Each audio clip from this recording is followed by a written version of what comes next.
नमस्कार साथियों, lucky education के यूट्यूब प्लेटफॉर्म पर आप सभी का हार्दिक स्वागत अभिनंदन।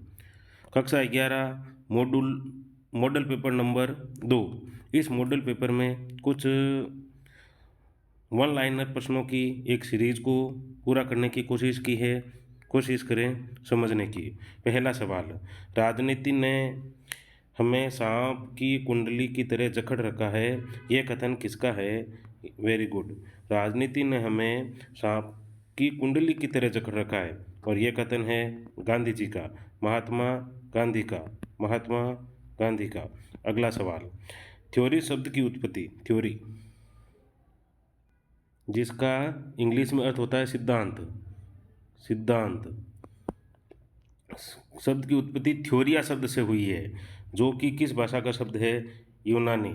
और इसके लिए ग्रीक भाषा आ भी जाए तो भी आपका उत्तर सही होगा, ग्रीक भाषा या यूनानी भाषा। पॉलिटिक्स, आपकी जो किताब है पॉलिटिक्स, पुस्तक के रचयिता अरस्तु।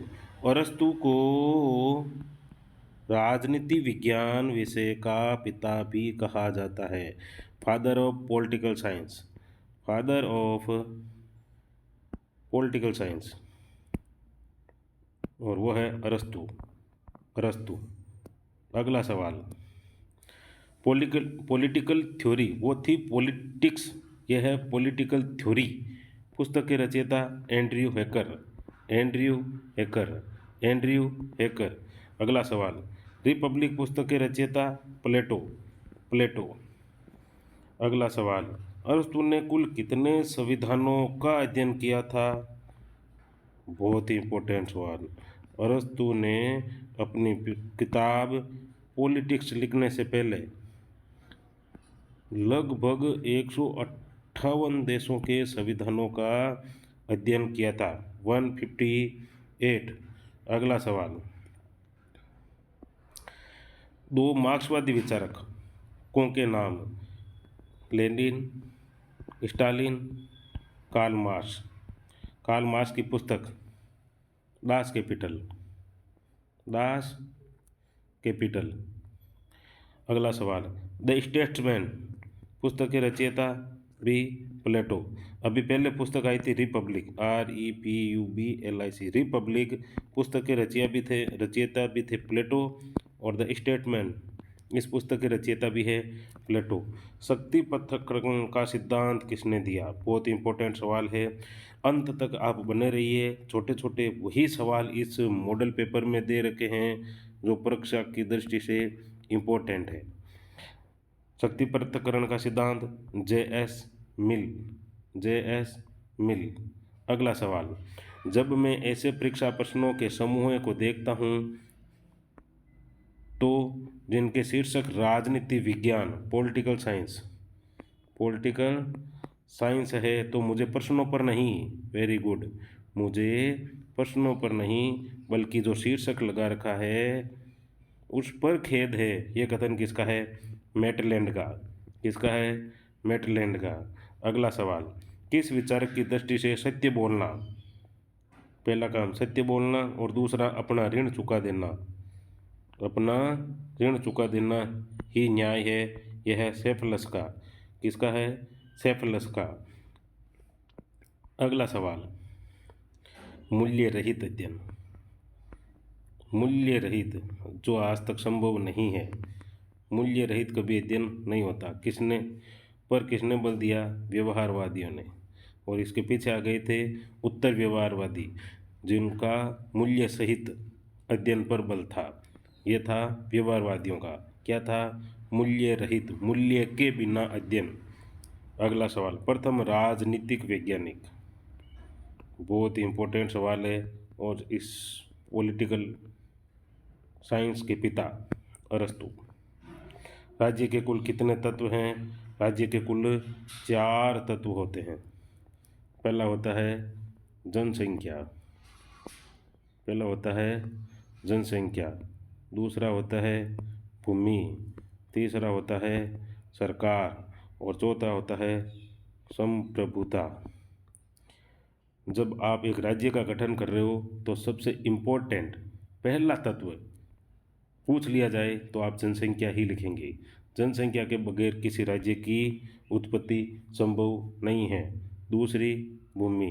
तीसरी, सरकार। और चौथा, वेरी इंपॉर्टेंट, संप्रभुता। संप्रभुता होती है जब कोई राज्य आंतरिक और बाहरी दोनों तरफ से संप्रभु हो जाता है, बाहरी बंधनों से मुक्त हो जाता है, वो होती है संप्रभुता। अगला सवाल, a grammar of politics. A grammar of politics पुस्तक के रचयिता Laski. A grammar of politics पुस्तक के रचयिता Laski. Modern political analysis. Modern political analysis पुस्तक के रचयिता रॉबर्ट डेहल। वापस, a grammar of politics Laski. Modern political analysis Robert Dahl. आपकी किताब का नाम है राजनीतिक सिद्धांत। किसे कहते हैं? राजनीतिक सिद्धांत उन विचारों और नीतियों के व्यवस्थित रूप को दर्शाना।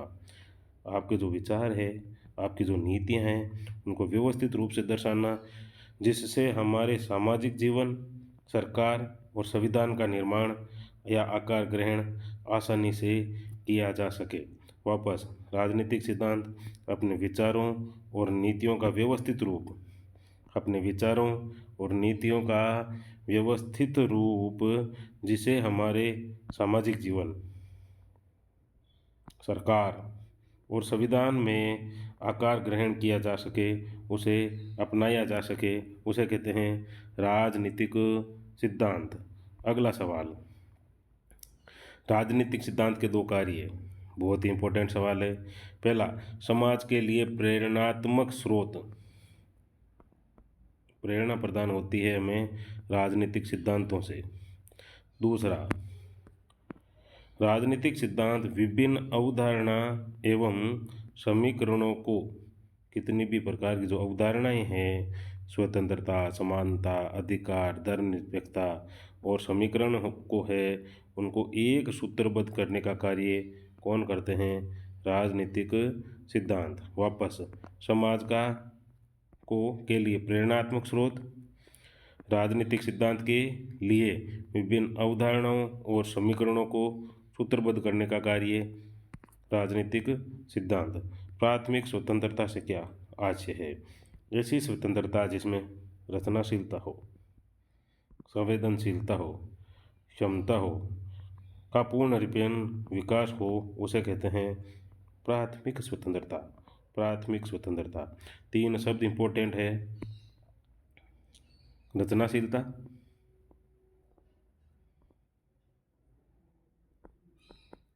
दूसरा संवेदनशीलता, और तीसरा क्षमता। इन तीन का पूर्ण रूपेण जब विकास हो जाता है, उसे कहते हैं प्राथमिक स्वतंत्रता। अगला सवाल, कोई 5 आदर्शवादी विचारकों के नाम। कोई 5 आदर्शवादी, ये कौन कौन है? सुकरात है, प्लेटो है, स्पिनोजा है, हीगल है, डेकार्ट है। वापस, सुकरात है, प्लेटो है, स्पिनोजा है, हीगल है, डेकार्ट। ये 5 विचारक है आदर्शवादी। इससे पहले आपने थोड़ी देर पहले पढ़ा था मार्क्सवादी, जिसमें 3 मार्क्सवादी विचारक थे। अंग्रेजी शब्द लिबर्टी, जिसका मतलब होता है स्वतंत्रता, लैटिन भाषा से निकला है। थ्योरी शब्द निकला था ग्रीक भाषा से। लिबर्टी शब्द निकला है, लिबर्टी से लैटिन कर देंगे, लैटिन भाषा के। ये लिबर शब्द से निकलता है, जिसका अर्थ होता है बंधनों का अभाव। आपके ऊपर किसी भी प्रकार का बंधन नहीं है। जैसे ही आप बंधनों से मुक्त हो जाते हैं, तो आप लिबरल हो जाते हैं, आप स्वतंत्र हो जाते हैं। अगला सवाल, मनुष्य की जन्मजात स्वतंत्रता क्या है? प्रकृति से प्राप्त। जैसे ही वो जन्म लेता है, प्रकृति से कई प्रकार की स्वतंत्रताएं प्राप्त होती है, वो होती है मनुष्य की जन्मजात स्वतंत्रताएं। अगला सवाल, नैतिक स्वतंत्रता का मूल क्या है? ये हमें नैतिकता के जो स्वतंत्रता प्राप्त होती है, वो कहाँ से प्राप्त होती है? अगर एक नैतिक राज्य में आपका जन्म हो जाए, तो वहाँ पर नैतिक स्वतंत्रता। अगला, जिसके लिए लोग अपना जीवन तक देने के लिए तैयार है, वो है स्वतंत्रता। वो है स्वतंत्रता। अगला सवाल, किस विद्वान का मत है कि राज्य को जहाँ तक संभव हो व्यक्ति के मामले में हस्तक्षेप नहीं करना चाहिए? जो स्टेट है ये व्यक्ति के किसी भी मामले में हस्तक्षेप नहीं करे, मतलब व्यक्ति को अपना स्वतंत्र जीने का अधिकार देते रहें। ये है स्पेंसर और मिल का। स्पेंसर और मिल का। स्पेंसर और मिल का। अगला सवाल, freedom from fear. Freedom from fear. Freedom from fear पुस्तक के रचयिता आंग सान सू की। आंग सान सू की। जहाँ नियंत्रण होता है वहीं स्वतंत्रता का अस्तित्व होता है। अगर कोई व्यक्ति अपने नियंत्रण से बाहर निकल जाता है तो स्वयं को तो स्वतंत्र कर देता है, लेकिन कई दूसरे लोगों की स्वतंत्रताओं का हनन करना शुरू कर देता है। तो इसका वापस जहाँ नियंत्रण होता है वहीं स्वतंत्रता का अस्तित्व होता है। इसलिए व्यक्ति पर कई प्रकार के नियंत्रण लगे होते हैं। ये कथन है विलोबी का। स्वतंत्रता अति शासन का विलोप। जब कोई शासक अति शासन करना लग जाए, तानाशाही करने लग जाए, निरंकुश हो जाए, तो स्वतंत्रता समाप्त हो जाएगी। तो अति शासन का विलोम, स्वतंत्रता अति शासन का विलोम है, इसका उल्टा है। ये कथन है सिल्ले का। ये कथन है सिल्ले का। अगला सवाल,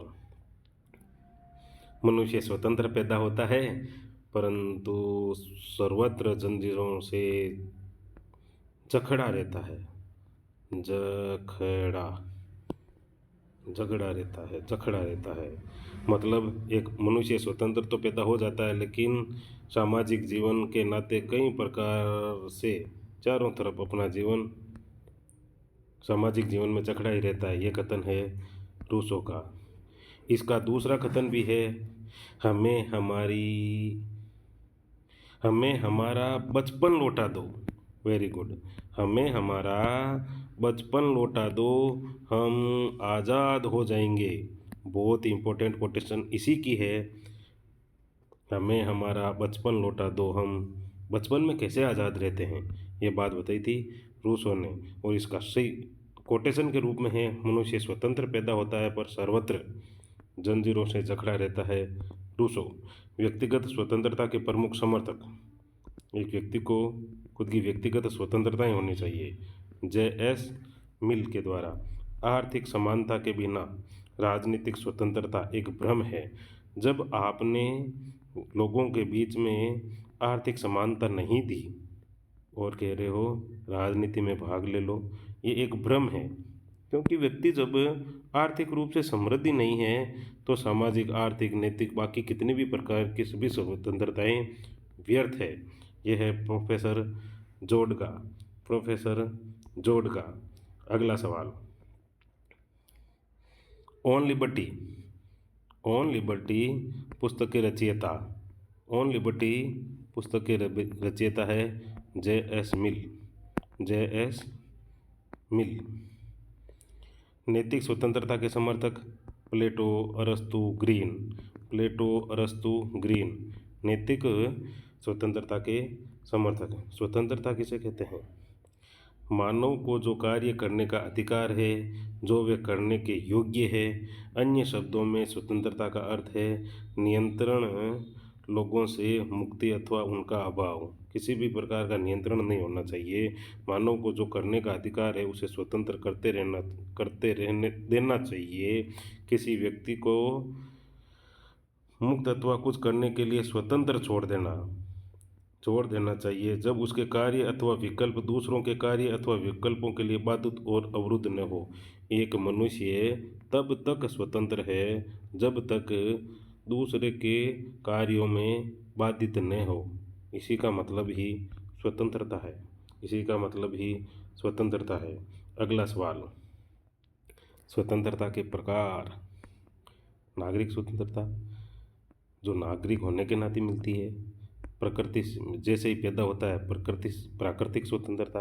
राजनीति, जो वोट देने का अधिकार, राजनीति में भाग लेने का अधिकार, संघ बनाने का अधिकार, सम्मेलन में अपने विचार प्रकट करने का अधिकार, आर्थिक रूप से धन कमाने का अधिकार, व्यापार करने का अधिकार, धार्मिक किसी भी धर्म को अपनाना, उसका पालन करना, अन्य धर्मों को नुकसान न पहुंचाना, कर के लिए बाधित न होना, सामाजिक स्वतंत्रता, समाज में होने के लिए अपने खान पान, रहन सहन, वेशभूषा आदि की स्वतंत्रता, नैतिक रूप से नैतिकता जो व्यक्ति के लिए सभी स्वतंत्रताओं में इम्पोर्टेंट है।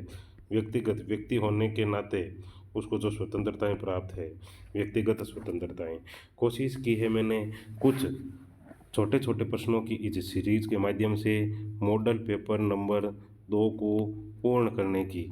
इस मॉडल पेपर में मैं आशा करता हूँ कहीं सवाल आपको सीधे सीधे परीक्षा में नज़र आएंगे।